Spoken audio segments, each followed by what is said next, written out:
بسم الله الرحمن الرحيم اقرأ باسم ربك الذي خلق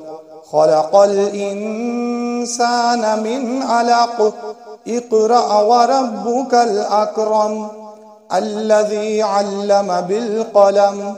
علم الإنسان ما لم يعلم كلا إن الإنسان ليطغى أن رآه استغنى إن إلى ربك الرجعى أرأيت الذي ينهى عبدا إذا صلى أرأيت إن كان على الهدى أو أمر بالتقوى أرأيت إن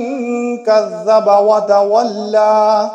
ألم يعلم بأن الله يرى كلا لئن لم ينته لنسفعا بالناصية ناصية